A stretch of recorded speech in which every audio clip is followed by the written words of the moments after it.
আরজিকর কাণ্ডে প্রতিবাদে রবিবার রাত দখল কর্মসূচির আগেই শনিবার মাঝরাতে রাস্তা দখল কর্মসূচি হলো।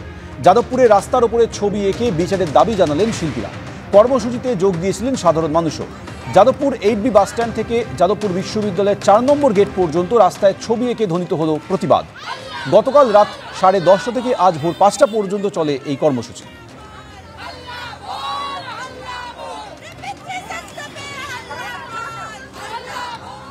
ক্যালেন্ডার বলছে তারিখ বদলে গেছে, কিন্তু দিন বদল আর সমাজ বদলের লড়াইটা চলছে।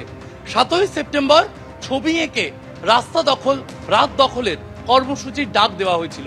মধ্যরাত পার হয়ে গিয়েছে, 8ই সেপ্টেম্বর শুরু হয়ে গিয়েছে এবং যাদবপুরের 8B অঞ্চলে এভাবেই রাস্তায় ফুটে উঠছে প্রতিবাদ। ছবি এঁকে দিকে দিকে তারা তাদের বার্তা তুলে ধরছেন। নো মিন্স নো, সেই বার্তাও ফুটে উঠছে রাস্তায়।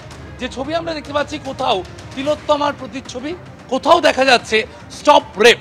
একের পর এক বার্তা এবং দিকে দিকে ছবি আঁকছেন শিল্পীরা। রাস্তায় ছবি এঁকে চলছে প্রতিবাদ। আমরা জানি রাত দখলের ডাক দেওয়া হয়েছে, তবে আজকের দিনটাই বা বাদ যাবে কেন, প্রশ্ন তুলছেন আন্দোলনকারীদের একাংশ। তাই 7ই সেপ্টেম্বর রাত 9টা থেকে তারা এই ডাক দিয়েছিলেন। ছবি এঁকে রাস্তা দখল করে সমাজ বদলের অঙ্গীকার করতে তারা জড়ো হয়েছিলেন। অনেকে আবার এক ছবি অনেকে মিলে তারা ফুটিয়ে তুলছেন। কেউ সাদা রং দিয়ে ছবি আঁকছেন, তো কেউ সেই ছবিতেই লাল রং ফুটিয়ে তুলছেন, কেউ বা একেবারে কালো রং ব্যবহার করছেন। সেই পিচ রাস্তায় টুকরো টুকরো ছবি ফুটে উঠছে, আর ফুটে উঠছে এই শিল্পীদের সকলের সম্মিলিত প্রতিবাদ। ক্যামেরায় ভগবান শাহের সঙ্গে শিবাশিস মৌলিক, এবিপি আনন্দ। আরজিকর কাণ্ডের 1 মাসের মাথায় কাল সুপ্রিম কোর্টে ফের শুনানি। কলকাতা থেকে শিলিগুড়ি রাত থেকে ভোর দখল করবেন প্রতিবাদীরা। কোথাও ছবি এঁকে, কোথাও মৌন থেকে, কোথাও মিছিলে হেঁটে প্রতিবাদ হবে। বিচারের অপেক্ষায় রাত জেগে অপেক্ষা করবেন রাজ্যবাসী। আরজিকর কাণ্ডের তদন্ত কত দূরে গিয়েছে, কাল সুপ্রিম কোর্টে রিপোর্ট দিয়ে জানাবে সিবিআই।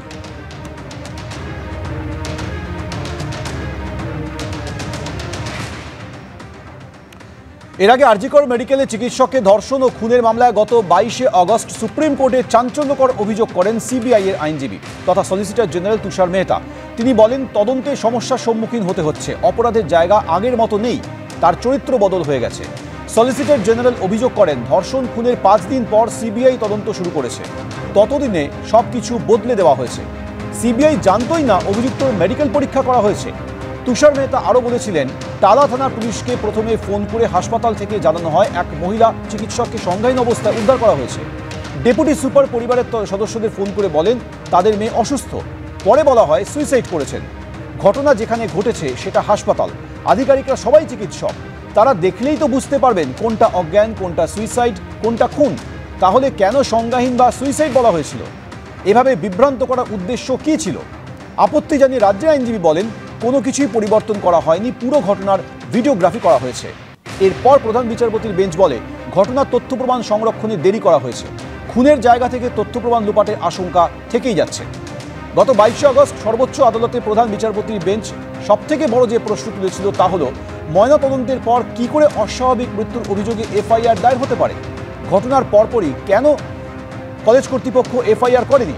অধ্যক্ষের তো অবিলম্বে এফআইআর করা উচিত ছিল, তিনি তা করেননি কেন? ইস্তফা দেওয়ার পরই কি করে অধ্যক্ষকে অন্য মেডিকেল কলেজে নিয়োগ করা হয়েছিল? প্রশ্ন তোলে সুপ্রিম কোর্ট।